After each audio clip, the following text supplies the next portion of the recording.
I'm a producer, and he said he was as well. So we started to chat about kind of the frustration not being able to find an all beats show necessarily, and how that was something we both wanted to do. And then, like, literally that same day, we just built a lot more afterwards. Went down to Future Shock and kind of started the conversation.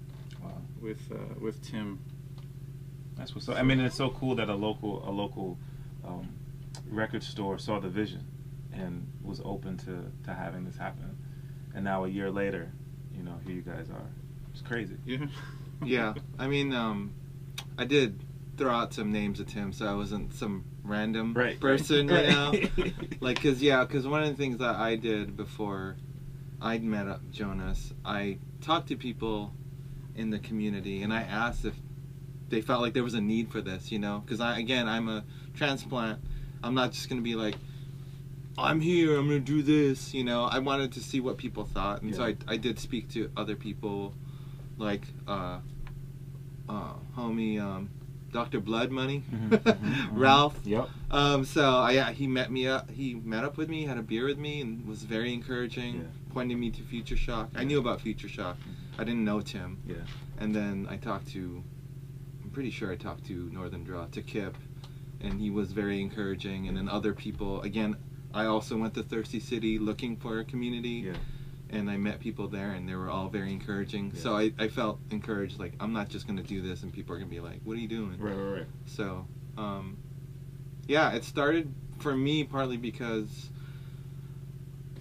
I felt like I wasn't, even though there are other events that are similar, I felt like I wasn't seeing the kind of events I wanted to see, which is very intentional about the diversity. Yeah. You know? Yeah.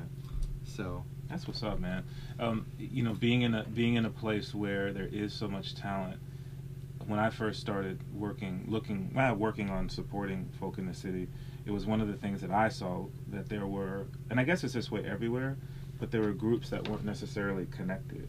And so to create a venue, to create an event where, like you said, people who maybe aren't necessarily doing things outside of their homes, now they have a place that they can come and do this and be a part of a community of other like-minded individuals. I mean, that's huge for the local scene, man. In this past year that you guys have done it, has there been any surprise? Like you said, you know, you kind of knew of some of the things that were happening in Portland, Jonas, and you had this vision, Derek, for coming together and doing this. But is there any surprise for you guys in this last year related to what you guys have done? I'm surprised it lasted. To be honest with you.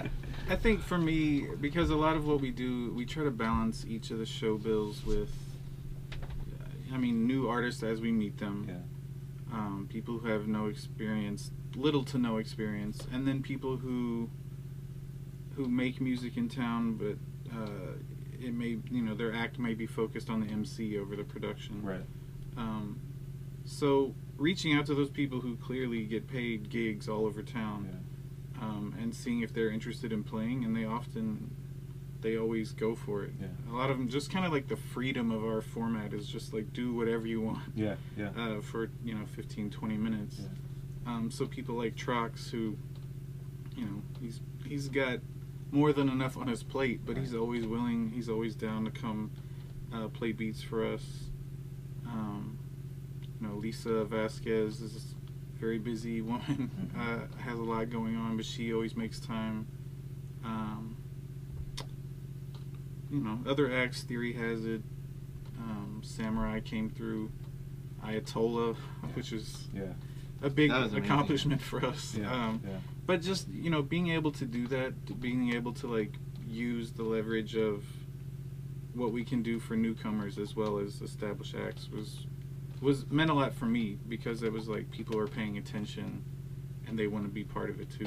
That's what's up, man. That's what's up. Talking about it be happening, just celebrated their 1-year anniversary.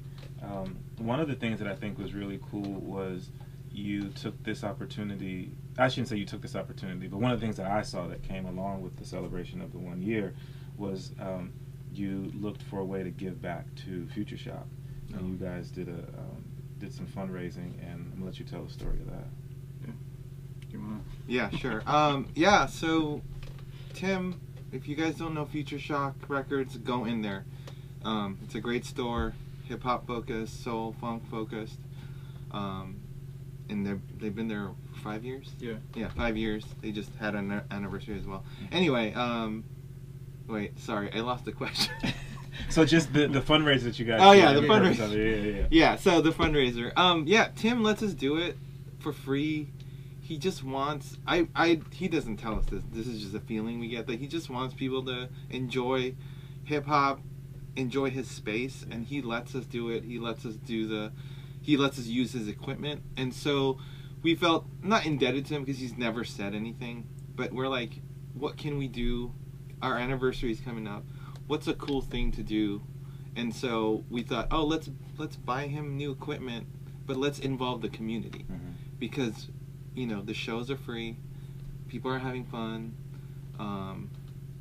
Yeah, I just wanted to like give back, and not just us, but the community give back to Future Shock. And so yeah, we threw a fundraiser. We partnered with Quartet Skateboards, and we did the whole Indiegogo thing. We had perks, you know, we had like T-shirts, like, so yeah, we did it, and the community pulled through. So we bought them a new Serato 4-channel, you know, mixer. That's what's up. Yeah, and it was fortunate because he did lose his business partner, and the business partner took the sound system and took the mixer and the speaker.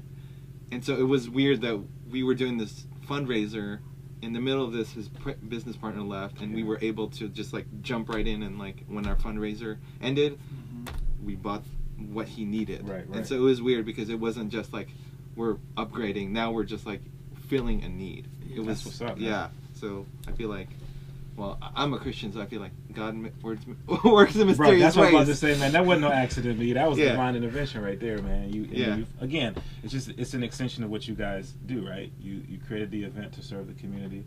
You did the fundraiser to serve the store, to serve Tim, and you know, I believe, like you said, B, I believe God said, all right, let me just put that in where it needs to be. So yeah, I think so too, because it was weird. I mean, I'm biased, right? But it feels weird, like, whoa, that's really strange that we had this idea and then we filled the gap, you know? That's what's up, man. That's really, really exciting.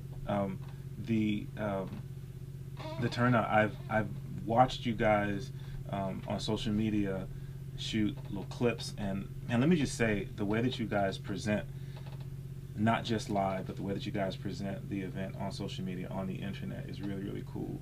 So it makes people, it makes me interested to see what happened. But then you folks also you do longer form videos, it's fair to say it that way, on YouTube. You guys have a YouTube channel.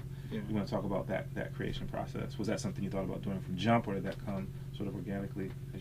I think our original idea was going to be like long form streaming video, like hour-and-a-half broadcasting with no edits.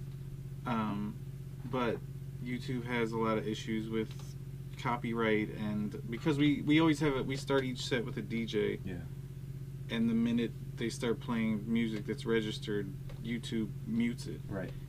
And so we learned that the hard way, you know, along with the difficulties of trying to edit an hour-long stream. If we want to break up the sets individually. So we rethought that after that was just the first show, I think, and broke it into like, each artist gets their own YouTube clip and title card.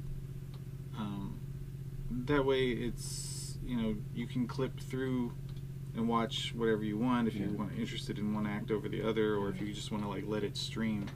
But everyone gets the same kind of feature that they get in store if you're there as someone who sees it live.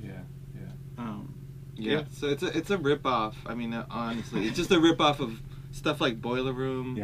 It's influenced by this French YouTube channel called Mellotron.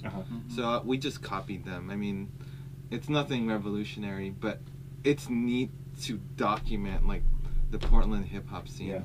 And because, you know, years from now, like, that's gonna be around, and people are gonna be like, yo, that dude, if, you know, there's some dudes I know that they're gonna make an impact nationally and internationally. It's gonna be cool to see them like on this YouTube channel that nobody knows about, you know, that only Portland knows about. And then like And well, I don't know if you realize how powerful that is, though, D, because I did an interview with an artist, and when he was here, I shot a little bit of video, and I think I've always kind of shot video of Klyph Notes, but he was listening to one of the episodes, and he hit me up and he's like, "Yo, that episode with XYZ was dope. I really wish there was video of it."